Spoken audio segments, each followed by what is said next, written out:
ایک دفعہ جناب مولا علی علیہ السلام کے پاس کوئی سائل آیا۔ اس نے کہا یا علی، انسان تو ایک ہے، پھر یہ ظالم کیسے ہے اور مظلوم کیسے ہے؟ تو مولا نے فرمایا تھوڑی دیر بعد آپ کا جواب دیتے ہیں، ایک بندہ آ رہا ہے، اس کا انتظار ہے۔ بہرحال وہ سوال کرنے والا اپنے سوال پہ بار بار اصرار کر رہا تھا۔ تو تھوڑی دیر بعد ایک بندہ آیا تو مولا نے فرمایا ٹھیک ہے، اب تو آپ کو جواب ملتا ہے۔ آپ نے دونوں کو ایک ایک کبوتر دیا، کہا کہ یہ کبوتر وہاں پہ جا کے ذبح کر لو جہاں پہ کوئی دیکھ نہیں رہا۔ اب وہ بندہ اور جو مولا کا ملنگ تھا دونوں جاتے ہیں، تو وہ کبوتر ذبح کرنے کے لیے جاتے ہیں۔ تو جو سائل تھا، جو سوال کرنے والا تھا، وہ تھوڑی دیر کے بعد واپس آیا اور اس نے کبوتر ذبح کیا ہوا تھا۔ تو اس نے کہا جی مولا، میں تو کبوتر ذبح کر کے لے آیا ہوں، اب مجھے سوال کا جواب دے دیجیے۔ تو آپ نے فرمایا کہ تھوڑا ویٹ کرو، دوسرا بندہ بھی بھیجا ہوا ہے، اب دیکھو جب وہ آتا ہے تو پھر آپ کو سوال کا جواب مل جائے گا۔ تو بہرحال وہ بار بار وہ اپنی بات کرتا رہا۔ اب کافی ٹائم گزرنے کے بعد وہ بندہ دوبارہ وہ واپس آتا ہے جو مولا کا ملنگ تھا، اور کبوتر اس کے پاس اسی طرح زندہ تھا۔ تو مولا نے پوچھا کہ یہ آپ نے ذبح نہیں کیا کبوتر کو؟ تو اس نے جواب دیا کہ مولا، آپ نے یہ میرے اوپر قدغن لگائی تھی کہ وہاں ذبح کرنا جہاں پہ کوئی دیکھ نہ رہا ہو۔ اب جب بھی میں اس کو ذبح کرنے کی کوشش کرتا تو پہلے تو میں خود اس کو دیکھ رہا ہوتا، اس کے بعد پھر یہ کبوتر بھی مجھے دیکھ رہا ہوتا، اور اس کے بعد آپ کہتے ہیں کہ اللہ بھی ہر جگہ موجود ہے، وہ دیکھتا ہے، اور پھر آپ کی نگاہ بھی تو میری طرف تھی، تو میں اس لیے کوئی ایسی جگہ ڈھونڈ نہیں سکا۔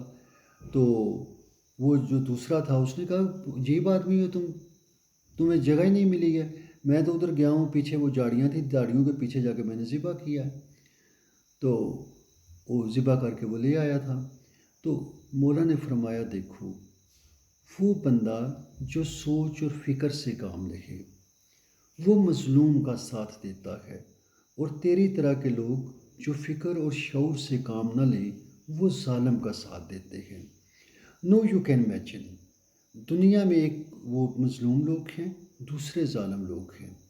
اب آپ خود سوچیں کہ مظلوم کا ساتھ دینے والے کون ہوں گے اور ظالم کا ساتھ دینے والا کون ہوگا۔ آپ کا حشر انہی لوگوں میں ہوگا جن کا آپ ساتھ دیتے ہو۔ یہ تو ہو ہی نہیں سکتا کہ آپ کسی اور چیز سے محبت کریں اور ملے آپ کو کوئی اور چیز۔ آپ کا انجام انہی لوگوں کے بیچ میں ہونا ہے جن سے آپ نے محبت کرنی ہے۔ اگر آپ گروہ ظالمین کے ساتھ محبت کرتے ہو تو آپ ان میں شامل ہوں گے، اور اگر آپ مظلوم لوگوں سے محبت کرتے ہو جو زندگی میں گرے ہوئے ہیں، جو کمزور ہیں، جن کے اوپر ظلم ہوتا ہے، جو حق پہ ہیں اور لوگ ان کا حق چھین لیتے ہیں، ان کے باغ چھین لیتے ہیں، ان کے گھر جلا دیتے ہیں، آپ خود سوچیں، بالکل ویزیبل ہے۔ Life is very very clear. ایک وہ خاندان ہے جو اسلام کے اندر کی اگر آپ بات کرتے ہیں، جو حق پہ تھے، حق پہ رکھے اور ساری زندگی حق پہ چلے۔ مولا علی کے بارے میں، مولا علی علیہ السلام کے بارے میں ڈاکٹر طه حسین نے لکھا ہے، he never did a single thing which went against Islam۔ کوئی ایسا عمل ہی نہیں کیا جو اسلام سے ٹکراتا ہو۔ مطلب پوری زندگی یہ وہ ہستی ہے جس کے اوپر آپ کہہ لیں کہ 1400 سال سے یہ لوگ محدبت سے لے کے اس کو آبزرو کر رہے ہیں، اس کو دیکھ رہے ہیں کہ کہیں سے اس کے اندر کوئی فلاح مل جائے، علی کے اندر سے کوئی فلاح مل جائے۔ بلیو می، اگر ان کو فلاح ملا ہوتا تو علی کا تو یہ تیا پانچا کر دیتے۔ علی کو کون چھوڑتا؟ آج تک ہم دیکھ رہے ہیں کہ ماضی کو چھوڑو، حال تک ہم دیکھ رہے ہیں علی کی ڈراسٹک قسم کی دشمنی ہے، لوگوں نے بہت ظالمانہ قسم کی دشمنی کی۔ مگر آپ خود سوچیں، خدا اور اس کے رسول کے قاعدے کے مطابق سوچیں، آتی اللہ واتی رسول و اولو الامر منکم۔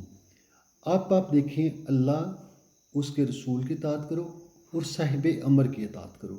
صاحب امر سے مراد وہ ہے جو اللہ اور اس کے رسول کے عین مطابق ہو وہ صاحب امر ہے، خدا اور اس کے رسول کے لائن میں آتا ہو، اس کو آپ صاحب امر کہتے ہیں۔ ورنہ تو کہا نا کہ جابر حاکم کے سامنے کلمہ حق کہنا بہترین جہاد ہے۔ تو اب آپ علی کو دیکھو گے تو یو ول فائنڈ ہم ان دا ایگزیکٹ لائن۔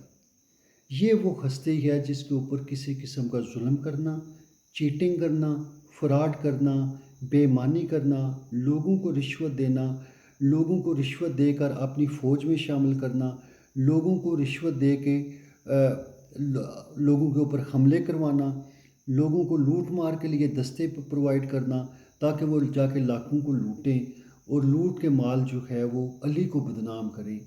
اس قسم کے لوگ بھی تھے۔ آپ تاریخ پڑھیں، آپ کو پتہ چل جائے گا۔ اب actually I don't want to take certain names, اتنے آپ کہہ لیں کہ وہ نام بھی قابل نفرت ہے، کوئی بھی نام وہ قابل نفرت ہے جو محمد اور آل محمد کی دشمنی کرے، چاہے آج کرے یا ماضی میں کرے، ایسے نام لینے کو جی نہیں چاہتا۔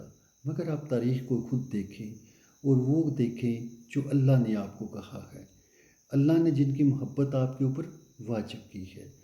اگر آپ اللہ کی بات کو مانتے ہو، فرقوں میں مت پڑو، اپنے ذہن کو یوز کرو۔ چونکہ 1400 سال سے اتنی زیادہ ڈسٹ پھینکی گئی ہے، اتنا زیادہ غلط پروپیگنڈا کیا گیا ہے، حکومتی لیول پہ پروپیگنڈا کیا، کس لیے؟ آل رسول کے خلاف، آل رسول کے خلاف پروپیگنڈا کیا گیا۔ اور جناب امام حسن نے کسی سے پوچھا تھا کہ آپ لوگ میرے پاپا کو گالیاں کیوں دیتے ہو؟ تو مروان نے جواب دیا تھا، اگر تمہارے پاپا کو گالیاں نہ دیں تو ان کو پتہ نہ چل جائے کہ یہ خلافت تمہارا حق ہے، تمہارا حق ہم نے چھینا ہوا ہے، اس لیے گالیاں دیتے ہیں کہ لوگوں کو حقیقت حال کا پتہ نہ چل جائے۔ آج تک وہی بات ہے، حق کسی کا چھیننے والے اور پھر کہتے ہیں کہ ان کو گالیاں دو۔ تو you think with your own brain. Thank you, have a good time.